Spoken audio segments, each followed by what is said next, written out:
Hello, Irv speaking. Hello, Dad? Yes, Bethy. Are you okay? Percakapan telepon yang barusan Anda dengarkan adalah percakapan antara seorang ayah dengan anaknya Elizabeth Stover atau biasa dipanggil Beth, seorang anak perempuan berusia 8 tahun di mana ia bersama dengan ibunya Mary menjadi korban penculikan di tanggal 15 Juni tahun 1980. Pada saat itu si penculik memperbolehkan Beth untuk menelpon ayahnya agar ia bisa mengucapkan selamat hari ayah, dan FBI saat itu telah merekam percakapan tersebut. Yeah? Is Mommy okay? Yes. That's good. Oh, Daddy? yes. Happy Father's Day. Oh, thank you so much, sweetie. We can't talk anymore. When can you come home? I don't know. Can I talk? Talk to me, okay, Dad? Can I talk to him? No. Mary Stover, seorang wanita yang saat itu berusia 36 tahun, bersama dengan putrinya Beth adalah korban penculikan. Mereka dirantai dan dilecehkan selama 53 hari. Namun mereka berhasil diselamatkan, dan polisi telah mengamankan seorang laki-laki bernama Ming Zhenshu saat itu. Di saat persidangan, Ming Zhenshu menyerang Mary dan meninggalkan sebuah luka sayatan di bagian bibir Mary. Pria ini bahkan menyewa seorang pembunuh bayaran untuk membunuh Mary. Namun Mary bertahan dan selamat. Dan saat itu Mary memastikan bahwa Ming tidak akan pernah memakan korban lagi. He had 53 days of our lives. He doesn't get another day. Di video kali ini saya akan menceritakan sebuah kisah dari seorang ibu yang memperjuangkan keselamatan putrinya dan keutuhan keluarganya. Ladies and gentlemen, saya Babab Nizar dan inilah kisah dari seorang ibu pemberani, Mary Stover.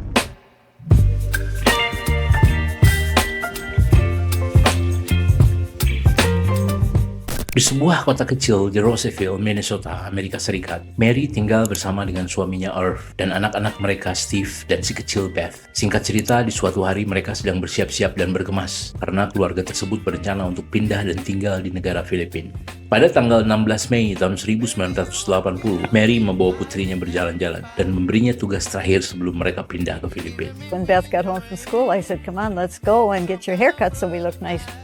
Sementara itu, seiring berjalannya waktu, tanpa ada kabar dari Mary dan putrinya Beth, sang suami, si Irv, dan juga anaknya Steve yang masih berusia 6 tahun saat itu, menunggu di rumah dengan penuh perasaan khawatir, karena si Beth dan si Mary ini belum pulang dan tidak ada kabar sama sekali.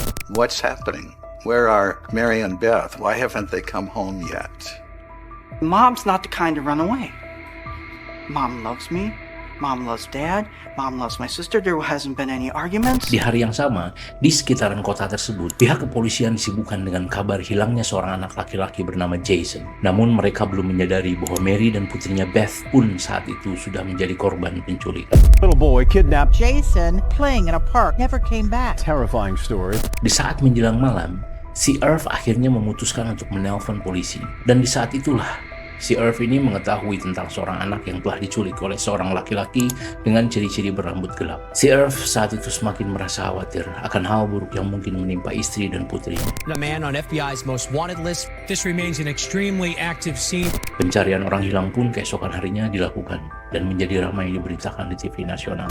Polisi melakukan beberapa upaya seperti pembentukan tim darat, pemblokiran jalan, dan juga bantuan udara dengan menggunakan helikopter. Setelah beberapa saat kemudian, mereka menemukan sebuah mobil yang diyakini bahwa mobil tersebut adalah milik Mary yang ditinggalkan di saluran air di sekitaran kota tersebut.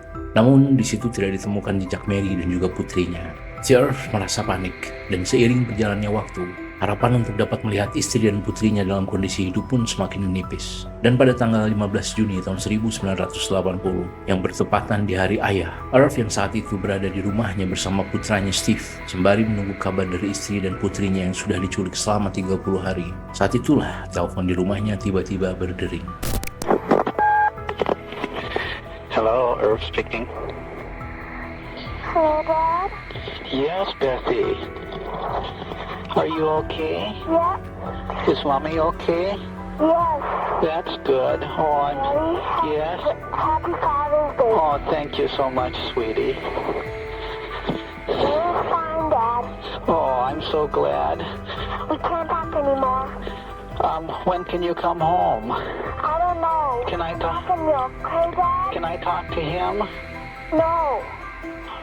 Okay, you call again. See you soon. Okay. Bye. Bye-bye, sweetie. Rekaman panggilan telepon antara ayah dan anak perempuannya ini menyembunyikan sebuah realita yang jauh lebih mengerikan tentang apa yang terjadi dengan Mary dan putrinya Beth. Kita kembali ke momen di saat Mary mengajak anak perempuannya pergi ke salon. Saat itu keduanya berjalan melewati tempat parkir sepulang dari salon. We saw a man walking toward us. And I looked up. I thought perhaps he wanted to ask directions. And he had a gun. He pulled out the gun and put it at Beth's side and said, I need a ride. Si lelaki ini memaksa Mary dan Beth untuk masuk ke dalam mobil milik mereka. Dan kemudian lelaki ini duduk di samping keduanya. Dia mengerahkan pistol ke arah si Beth. Mary mulai mengendarai mobilnya dan melakukan apa yang diperintahkan oleh laki-laki ini. Saat itu Mary sama sekali belum mengenal si lelaki tersebut. I said, you know, I don't know where you're going, but we need to get there quickly because I have to get home. I have company coming for supper. Suatu saat, di sebuah persimpangan jalan, mobil yang mereka kendarai berhenti di saat lampu merah menyala. Lalu si lelaki ini sadar bahwa tepat di belakang mobil mereka ada mobil polisi yang juga sedang berhenti. We came to an intersection, and I remember him saying, if that police car turns the same way we turn, you're dead. Beruntungnya mobil polisi tersebut tidak berbelok dan tidak mengikuti mobil yang mereka kendarai. Setelah berjam-jam berkendara, si lelaki ini memerintahkan Mary untuk memberhentikan mobilnya. He opened the trunk, and I realized he was going to put us in the trunk. That was very, very scary for me. I said, please don't put us in the trunk. We won't be able to breathe. We were lying face down, and then the trunk was closed. Dengan mulut disumpal, tangan diikat, dan terjebak di bagasi sebuah mobil yang sedang melaju kencang, keduanya mencoba untuk saling membuka ikatan mereka. Namun hal tersebut menghasilkan suara yang berisik yang membuat si penculik ini akhirnya terpaksa memberhentikan mobil yang ia kendarai. And he raised the trunk lid and saw that her ropes were untied. Dengan bagasi terbuka lebar, tiba-tiba ada dua anak laki-laki bersepeda mendekat dan melihat keduanya di dalam bagasi mobil tersebut. One stays at the front of the car, one walks to the back trunk where he has it open, and he looks in and he sees this woman and child duct taped together, and is alarmed and says, whoa. All of a sudden, something was placed on my feet, and then I could hear whimpering, and I thought, this is a child. Anak laki-laki berusia 6 tahun bernama Jason Walkman. Dia melihat sesuatu yang seharusnya dia tidak lihat. Oleh karena hal itu, dia pun ikut dibawa oleh si penculik ini. And so I started to talk. I said, my name is Mary and I'm 36 years old. And our daughter Beth is here and she's 8 years old. And we don't know who this man is. And we don't know what he wants. And we don't know what he's going to do to us. I think he said, I'm supposed to visit my grandpa and grandma tomorrow. And we just talked about being scared. And then the car came to a stop. And the trunk lid was opened. And Jason was removed from the trunk. And then the trunk lid was closed. And then all was quiet. And I remember thinking, he's left us here to die a slow death in the trunk.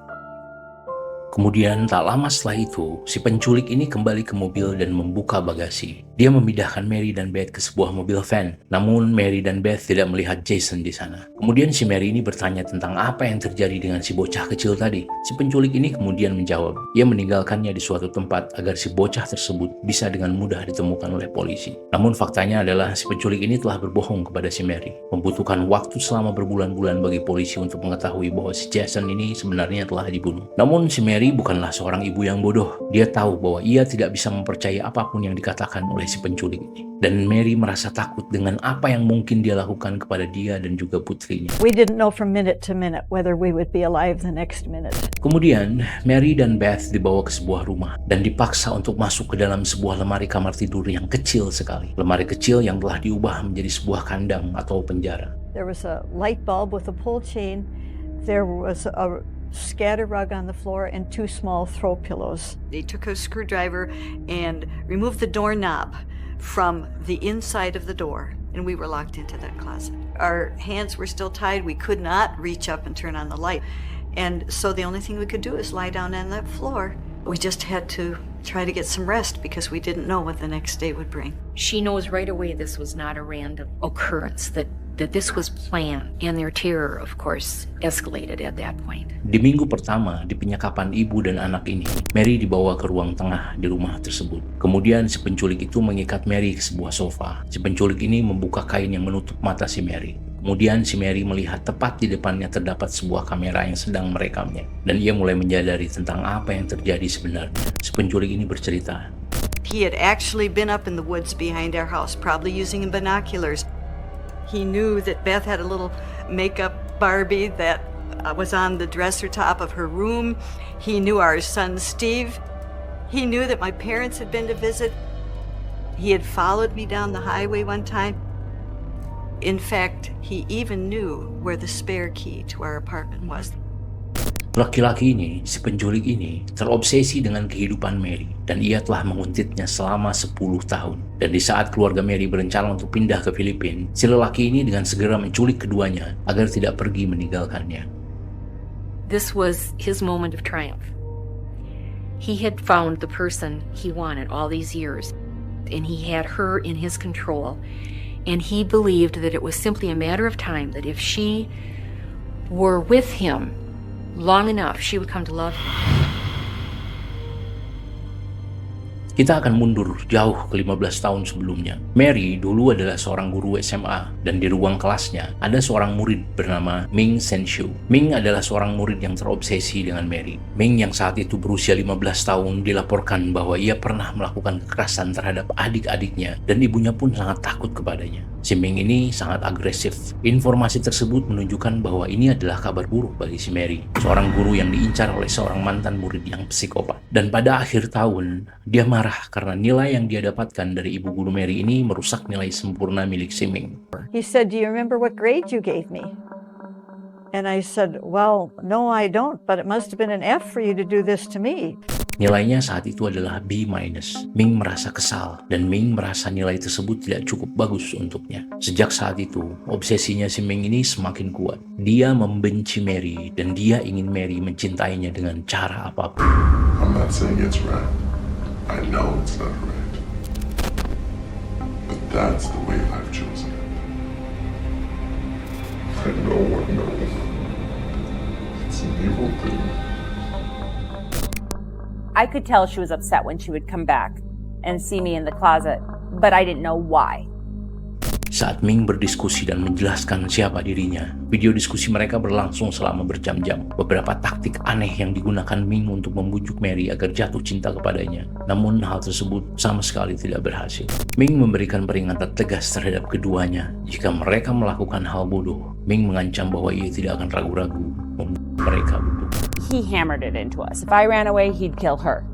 If you did anything, he'd kill me. Di tanggal 7 Juni tahun 1980, 23 hari selama penyekapan keduanya, Ming mulai berfantasi untuk membuat sebuah keluarga bahagia dengan si Mary ini. Ia menyewa sebuah RV atau mobil untuk rekreasi dan berlibur ke Chicago. Di saat melakukan liburan, Ming meninggalkan Beth di dalam mobil RV tersebut dengan kondisi dirantai, sementara dia dan Mary berjalan-jalan keluar. Ming tetap memegang pistolnya di dalam saku celananya untuk berjaga-jaga jika si Mary melakukan hal bodoh di saat berada di luar. Keduanya, baik Mary maupun Beth, melakukan segala upaya agar mereka diselamatkan. Si Mary menggunakan cek travel untuk bertransaksi selama liburan tersebut. Ini bertujuan agar hal tersebut seharusnya membuat FBI ngeh dengan transaksi dan keberadaan mereka di saat itu. Namun sayangnya FBI tidak pernah menerima informasi tersebut. Di sisi lain Beth, ia akhirnya mengambil sebuah risiko dengan menyobek tirai jendela mobil RV dan mengintip keluar. Namun yang ia lihat hanya sekelompok anak muda yang melewat. Untuk pertama kalinya, ia memberikan diri untuk bertindak meskipun Ming telah mengancam akan menghabisi nyawa ibunya jika ia melakukan hal-hal bodoh. Si Beth ini berteriak kepada sekelompok remaja yang melewat dan bercerita kepada mereka bahwa dia diculik dan meminta bantuan mereka. Namun para remaja tersebut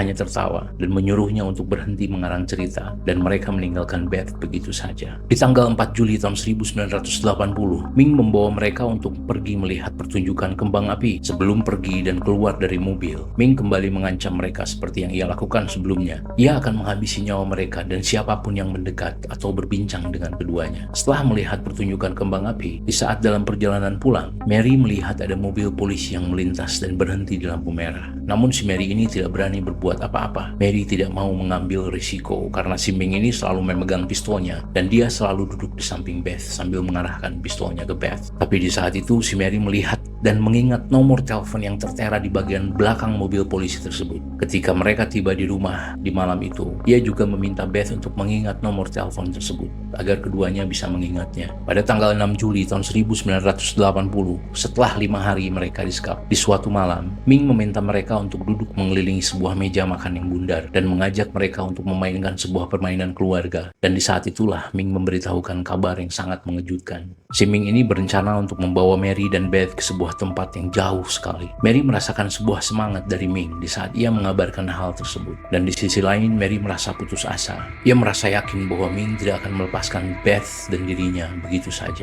It wasn't until that day that I despaired to the point that I said to Beth, "He's never gonna let us go." Di saat itu, si Mary berpikir keras. Dan menurut si Mary ini waktunya sudah habis. Ia harus mempertaruhkan segalanya untuk lepas dari si Ming.